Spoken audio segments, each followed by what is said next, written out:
Warning, this podcast contains bad words and stories about drugs and sex and overthrowing the government. Proceed with caution. Thank you. And now on to our show.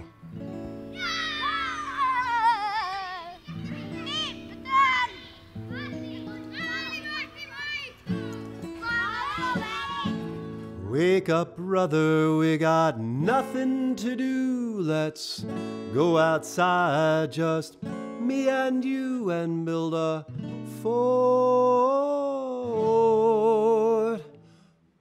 We'll pack a lunch, won't be home till after dark. Then after dinner we can sneak back out. You know that high school girl I've been telling you about? Well, she gets undressed about 8:45, and we can watch her do it from the big old pine next door. She got a room on the second floor. Well, looks like another fucked up day in paradise.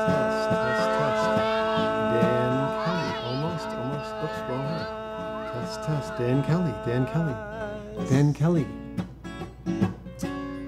Well, this is episode 142 of the Daughter of Godcast. My name is Dan Kelly. Shri Fuji Split. Episode 142, Ride in a Car, Season 4, Choice, Daughter of Godcast. Oh yeah, it's a little bit late, and it's a Thursday already. Not only is it a little bit late at night, but it's also a little bit late getting this podcast done. Let me tell you what happened. I was recording this podcast yesterday on my way up to Traverse City, and had to go and check on a prop that was being fabricated up there. Hang on. Let's get this little thing adjusted here. I'll tell you about this in a second. There we go. A prop that was being fabricated up in Traverse City. I had to go check on it and make sure that the process was going well. So I brought my camera and my recorder in the car with me and recorded a really great kind of off-the-cuff improvisational episode. But come to find out that the camera was out of focus and the recording levels were way too high, so it was all distorted, and just didn't live up to my high standards for my podcasting.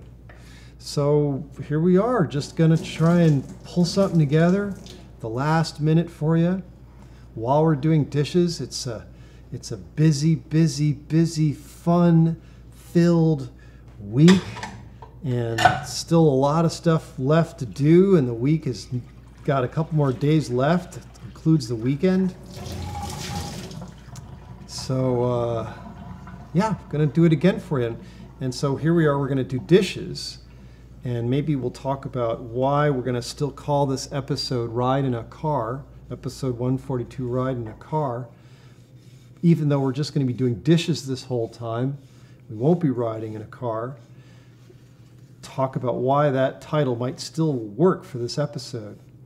Now, what you see me doing here is I'm washing dishes with my GoPro on, and so that's so I can give you a little experience of the dish doing as I do them. It's kind of a little experiential episode because, I love talking, and sharing with you. It's fun to share, and yet, it's kind of just my voice and my picture, and how can I give you more of my experience, short of using language and drawing pictures with my words. Well, I can kind of just flip to this thing I'm doing here, and you can feel like you're doing dishes too. that we're doing them together, that we're in this kitchen together, and it's like we're a couple, and we just had a great dinner together, and we're cleaning up with each other, just sharing life. And I can look over, you can see me, but at the same time, here we are focusing on the task at hand, dishes. So, what happened this past week? Well, if you've been listening for a while, you know that we're coming on to iteration 2 here, and that was due on May the 13th. That was the original due date for it. But then I realized that the film festival that we were shooting for, the Locarno Film Festival in Switzerland, had a late entry date. And so we're going to just go with that. We're going to go with that late entry date, which is June 1st. So that's lucky.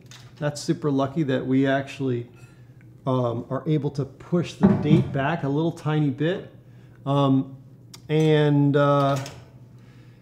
so what happened was, once I knew that there was it was kind of like I was feeling a strong intuition. This is all coming together at the same time, finding out about this late entry date. But I think finding out about the late entry date was it potentiated, there we go, this intuition that had been kind of in the background. I see there's this big financial task that's kind of been in my queue for a while, and it's a little daunting. It kind of has to get done before the movie is done. It's kind of when I was like, I can put it off a little longer while I do production, blah blah blah. But all of a sudden, I just got this really powerful intuition that I should just focus my energy on it for 4 or 5 days and just bang it off and be done with it once and for all. And how good would that feel if that was actually completely done and out of my face? I could then dedicate all my energy, all my imagination to this movie without having this thing kind of hanging over me and well, not hanging over me necessarily, but just there waiting, knowing that had to be done. And also a little bit of fear, because I wasn't exactly sure how I was going to get it done.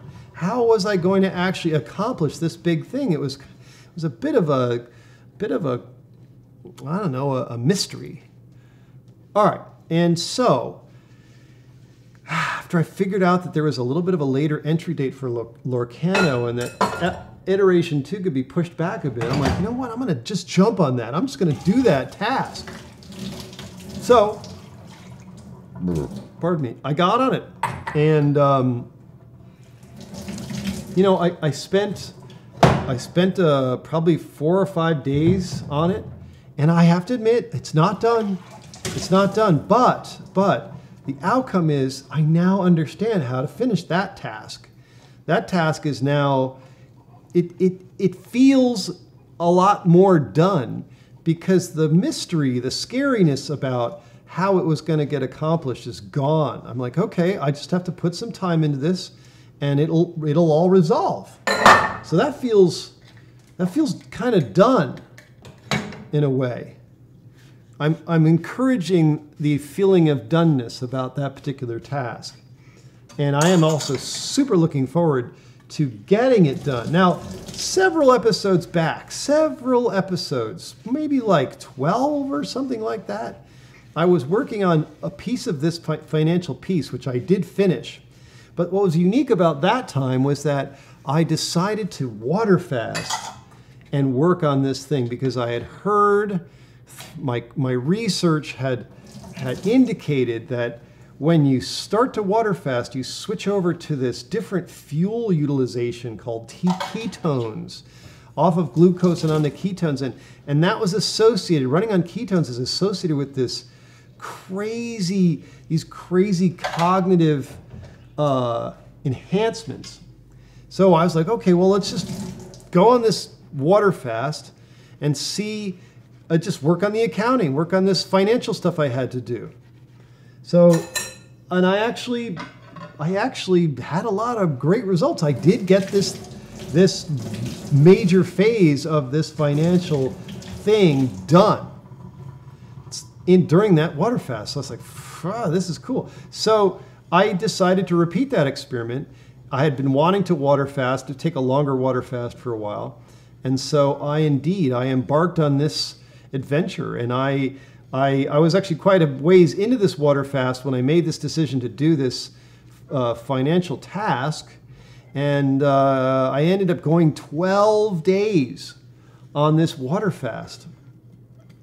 And, it's interesting how the world, how things, kind of evolve and unfold. Because, I thought back when I was doing my first water fast, I'm like, 3-5 days, that's pretty, without any food, that's impressive, that's badass.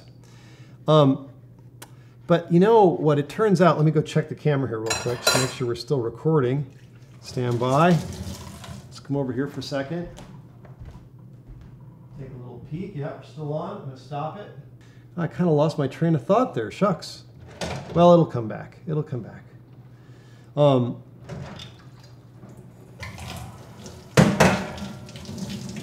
Accounting, financials. Oh. So when I originally was doing the water fasting and I was exploring it, it's like, okay, 3 to 5 days, that's pretty good. But then I was reading in my fasting book, it's like, yeah, to really get the benefits out of a water fast, you want to go like 7 to 14 days. I'm like, 7 to 14 days? That sounds kind of insane. And then I heard from my brother Steve that he'd done some years back, he did 11 days. I'm like, shit, he's holding the family record. That's not going to work for me. I got to do something about that. So I had this plan. All right, fine, a longer water fast. Let's go for 13 days. Let's just kind of crush his record and see what 13 days on a water fast is like. And what happened was, as I got farther along, this longer water fast started out rougher than my 5 to 7 day water fast did. My last record was 7 days, I guess. I think so, yeah, 7 days. And so this one started out a little rougher, it was a little tougher. And now here's the crazy thing. So I was doing this water fast. I'm like, okay, I'm shooting for 13 days, blah, blah. And I'm around day 10, 11, something like that. And I started doing some more research. It turns out that the Russians have done this research on water fasting, and that there's this whole like stages, the stages, the chapters, whatever, of water fasting. And that really these Russians found out that 30 days is pretty much what the full cycle is for your body to do a full reset on water fasting. Now, I know I've talked about this before, but quick recap. When you water fast, what happens is your body goes into ketosis, but it also goes and begins to tear apart damaged and malfunctioning cells and scavenge them for parts, basically, for components and raw materials. So you're in the process of water fasting, your metabolism doesn't like slow down, like, I don't have any food, so I'm just going to slow down and do nothing. No, you can like exercise and do complicated mathematical operations and financial stuff. You can think really well, and you can actually perform pretty well. And the idea is that, if you're in you're hunting wild animals, you haven't eaten in 4 or 5 days, and you're hunting wild animals, you're foraging for food, maybe like some difficult to see little mushroom or something that you can eat. You don't want to be dumber. You don't want to be less athletic. Your body wants to be more than it normally is, so it's got a better chance of actually finding food, hunting down game, whatever. So that's the theory behind this enhancement thing. But also, okay, so back to the renewal. So you're doing this fasting, and your organs are shrinking. Your organs are shrinking. They're getting rid of tissue and cells that aren't optimal, and leaving behind only the stuff that's working really well. And so all your organs shrink as they lose this tissue. And then when you start eating again, it's like stem cells. You're putting back all fresh, new stuff from the whatever, the optimal organ tissue that remains after the fast. Well, these Russians found out that this entire cycle of renewal takes 30 days, 21 to 30 days. So now it's like, fuck, start out with 5 to 7 days. I thought that was long. Turns out that you want to go 7 to 14. No, it turns out you got to go 21 to 30. It's like, gee willikers, what's going to happen if I try and do that? Am I going to find out, you have to fast for a year and then it'll work? Anyway, so, but here's the anecdotal update. What happened was, I need to drink some water, hang on. Stand by. Not many edits in this. You get to see me drink water. I know that's like some people, that's like their favorite part of the podcast. I get all these letters and people say, God, I love it when you drink water. That's like, I don't know what that's about, but shit, I'll drink water. I'm down with that. I want to deliver what my people want. Here we go.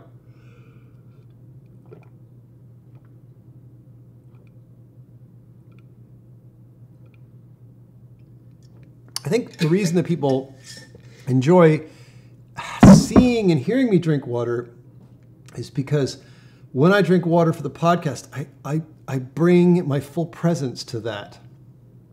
And, that basically means I'm like virtuosically drinking water. And people love to experience virtuosity and see the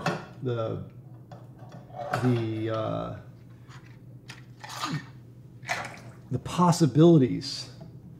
I'd like to see the human potential being fulfilled and realized. And also, I just want to say that, this is, again, authentic sounds of doing dishes here in the soundtrack. Because it's all about, sharing, giving a full experience of sharing. So, we were talking about fasting, water fasting. So here's what happened. I kind of learned some lessons here. It's a little bit of a fuck up because, so I was going 12 days and I thought to myself, I could really do 21. I could do it, but I'm going to Chicago in 4 or 5 days and I kind of want to eat food while I'm in Chicago. I don't really want to be water fasting. This is not necessarily something I want to do that when I'm not at home. And I know that's probably a little bit of fear there, a little fear, but also just like I wanted to have fun. I wanted to go to Chicago and go to eat pizza and maybe, really good Thai food and vegetarian Indian food because that's the kind of stuff that's in a big city and you want to go and experience that. Anyway, so I'm like, all right, and plus I'm going with a couple other people and blah, blah, blah. So I'd like to gently get off this water fast and, it would be amazing to do 30 days or 21 days and I forgot the last part. So what happens is as your body scavenges the broken cells, damaged and malfunctioning cells, and your organs shrink down as they get rid of those cells, leaving only the best cells. There's a point during the fast, maybe between the 21 and 30 days, maybe a little bit longer, where your body just says to you, okay, fast is complete. It's just done. And you know it. And they talk about the signs, about how you know when you're done. Now, at 12 days, was pretty clear I wasn't done. My tongue was just beginning to clear. The white, filmy stuff that I had on my tongue was beginning to open up and disappear. But, only about a quarter of my tongue was clear. And I was drinking a ton of water. My body was just calling for water all the time. And I was drinking. I'm kind of drinking now in that way. In a way, I still feel like I'm sort of feeling that fast, like it's not over, because I'm needing water in a very strong way. Your urges for water. But I'm like, okay, I'm going to go off this fast. And I did go off it kind of slowly, but it's been bumpy. It's been bumpy. I don't think it's completely, I kind of wish I hadn't stopped. I kind of wished I'd been able to finish. And now I'm kind of just riding out sort of the aftershocks of eating food again. And again, it tastes good, you know, I'm enjoying eating food, but it's not quite the fulfilling, mind-boggling experience that I was, you know, thinking I was going to have when I stopped my water fast. So lessons, learning, awareness being expanded. So so that's just a little bit of an update about water fasting. And I'll say this too: if you're thinking about water fasting, if that's something that's interesting to you, I will say this: I definitely lost a lot of aches and pains, other things that I had going on in my body that were, you know, kind of bothering me a little bit, that are now, they just disappeared while I was fasting. And that was kind of amazing. So the idea of renewal and regeneration is real, I think. But to let the process complete on its own, that's the part that's important. So who knows, maybe after I'm done, after I get back from Chicago, I'll be like, fuck, I'll just start fasting again. You know, I don't know. That would, you know, if I did a month after I got back from Chicago, that would put me at, you know, June 20th. Still plenty of summer left, you know, lots of eating opportunities, lots of fun social stuff going on. Anyway, so there's the story of the water fast. 12 days of water fasting. So what about the movie? What's going on with the movie? So I've got a pretty cool prop that I had made. I'm pretty excited about. I'm gonna go pick it up Monday. It was a very difficult thing to acquire, and so I'm pretty grateful. I'm pretty appreciative that the universe provided me with the opportunity to get this prop made. And meanwhile, Greg is working on a miniature that goes along with this prop. I'm not going to talk too much about exactly what it is. As I said, I'm not doing so many spoilers in the Daughter of Godcast anymore. It's all on y.movie. If you're really curious, you want to find out what I'm talking about, you probably could poke around there and find out. But I'm really happy and excited that this prop that I was really interested in putting into the movie is now going to be a reality. And it looks from the pictures of the fabrication place that they sent me today, that it's pretty close to what I needed. So awesome. And what else? So I have a couple scenes, big scenes left to go that are basically, they're part of iteration 2. I think I'll be able to get them done before the 1st of June. I get back from Chicago on the 18th, 19th, and so that's like 10 days to whip off iteration 2. It's a little close. Oof, excuse me. It's a little close. That's fasting stuff still kind of going on there. Fasting aftershocks. So, but these two scenes, and you know, they're kind of weather dependent. They're outdoor scenes. So we have Joe. Uncle Joe is not Uncle Joe anymore. He's Buffalo Joe. He's kind of transformed a little bit, and he's traveling, and he meets the box, and he has a conversation with the box, and the box kind of gets him up to speed on some things that have happened, and then he has to go and travel to another location to meet Veronique, and basically the big climax of the film. So, but there's traveling shots, and I have shot a lot of stuff of Buffalo Joe traveling so far, but it was all pre-spring stuff. No leaves in the trees, kind of wintry looking. Not snow. I could put some snowy scenes in there. It's possible. Maybe I could integrate snow, but I definitely got some very desolate, bleak-looking scenes of winter and Joe traveling in them. And I realized, well, you know what? I'm really not going to be able to shoot these scenes until mid to late May.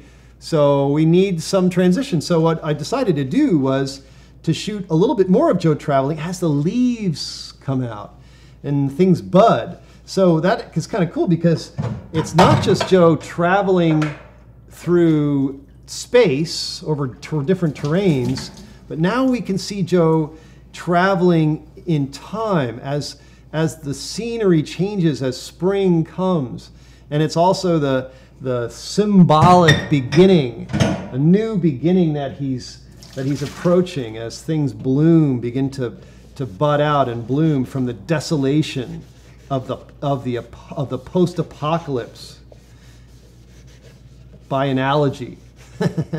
So anyway, what happened today was, oops, sorry, a little too loud there. So what happened today was, I was saying this to Melanie, like I really need to shoot some spring stuff because by the time we get back from Chicago, we're going to have a lot more bloomage and a lot more leaves out, and it's just going to be too abrupt to change. So I need a little bit of bud, of just basic, very light, sparse green. So we went out today and we shot, and it worked out pretty well. We got 3 little miniature scenes of Joe walking through springy, you know, sort of places, and a nice couple different forest locations, and a pretty neat little swampy location. And in the swampy location, there was wild swamp flowers in the shot, and that shot turned out pretty good. So yeah, I think we're in a pretty good place now. And maybe when we come back from Chicago, we'll shoot a little bit more of that with a little bit more greenery. And then with luck, when we put it all together, we'll feel this transition from deep winter desolation feeling. But now, you know, and maybe it's good that there's no snow, but deep winter desolation feeling to this awakening. And then we have Joe, we can shoot Joe in another week or so, meeting up with the box in this spring sort of feeling. And then we can have Joe meeting up with Veronica in a slightly more bloomed out situation. And then we've got this lovely transition of the seasons changing, and a real feeling that it took Joe a long time to get from to these different places, traveling on foot for the most part. Hint, hint. I think I've already talked about the fact that Joe, after Joe meets the box, he gets an alternative. He acquires an alternative mode of transportation that gets him to see Veronica or Veronique much quicker. And so again, I'm just talking about the not so much the story of the movie, but the logistics of shooting and making sure we have some continuity and consistency in the way scenes flow. So yeah, there you go. The Daughter of Godcast, episode 142, Ride in the Car. What's the ride in the car part? We're going to Chicago tomorrow morning early. Heather's showing up here at around 8:30 in the a.m. and then we go down and pick up Melanie, and we're driving down to Chicago. 5.5 hours in the car. Gonna stay just about 24 hours, and then 5.5 hours in the car coming back. So we're gonna go for a ride in the car. A ride in the car. And you know, I could have recorded this episode while we're driving, but you know, and yeah, so thanks a lot for listening and you know, just listening to the ramble, the news, just being alive with me here and on planet Earth, and enjoying the dish cam that we got going on here. Look at that. Wow. It looks kind of nasty in there.